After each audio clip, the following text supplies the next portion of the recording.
بعد به سر حکومت آمدنشان طی سال گذشته ارزش در تن پرزیدنت قرقیزستان صادر جبوروف سر و لباس نرخش قریب 2.5 میلیون سوم یا نزدیک 30,000 دلار را مشاهده کردند. پایگاه خبری قرقیزی 24 که نوشت که ارزش تن و چند سر و لباس 2.5 مرتبه بیشتر از 1 میلیون سوم درآمد سالانه است که پرزیدنت قرقیزستان در اعلامیه سالانه‌اش به خدمات اندوز این کشور ارائه کرده است.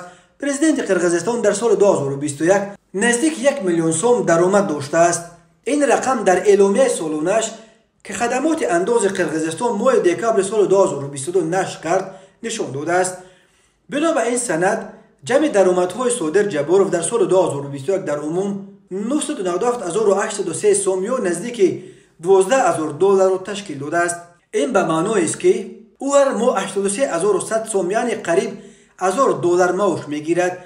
جبوروف همچنین تصدیق کرده است که 60 سوتق زمین دهقانی و گراژ دارد، ولی درباره یگان ماشین یا مال و ملک غیر منقول دیگر داشتنش او اطلاعی نداده است. درباره درآمدهای خویشاوندان نزدیک پرزیدنت قرقیزستان معلومات دسترس نیست. نشریه 24 که نوشته است که این در حالی است که نرخ تنها یک کرتکه‌ای که صادر جبوروف در مراسم گذاشتن سنگ اساس ساختمان نیروگاه قولنک پوشیده بود از درآمد یک ساله او بیشتر است. در اینترنت نرخ این کرتکه 941,000 روبل یا 1,264,000 سوم نشان داده است. این برابر به 15 معاش ماهانه جبوروف است. سامانه قرقیزی فکت چکر معاین کرده بود که صادر جبوروف ماه اکتبر سال 2022 در این مراسم کرتکه برند ایتالیایی لورو پیانو که نرخش 15,300 دلار بوده است و این یگانه مال قیمت بها در سر و لباس پرزیدنت قرقیزستان نیست که به چشم میرسد.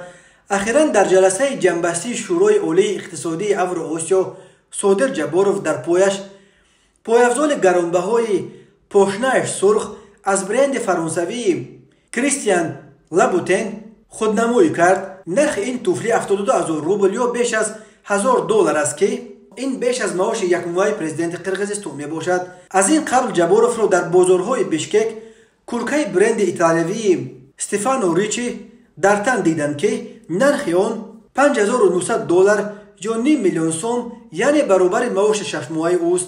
ماه آگوست سال 2022 کاردیگان پوشیده جبوروف موضوع بحث‌ها در شبکه‌های اجتماعی شد، چون که این کاردیگان برند ارمنجل دوزینیا 299,500 روبل یا نزدیک 5,000 دلار نرخ داشته برابر معاش 5 ماهه پرزیدنت قرقیزستان بود.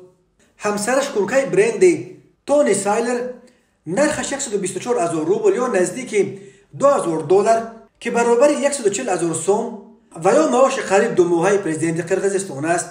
نشریه می نویسد از بس که درآمد خویشاوندان نزدیک صادر جبوروف در یگان جا نشر نشده است و درآمد خودی همگی نزدیک 1 میلیون سوم نشان داده شده است، معلوم نیست که صادر جبوروف از حسابی که با چنین لباس‌های گرانبها خودنمایی می‌کند. صادر جبوروف که 53 سال دارد در تیر ماه سال 2020 در نتیجه اعتراض‌های مردمی از محبس آزاد شده بلافاصله به کرسی رهبری قرقیزستان نشست. او چند ماه اول سروزیر بود و سپس در انتخابات برای 5 سال پرزیدنت این کشور انتخاب شد.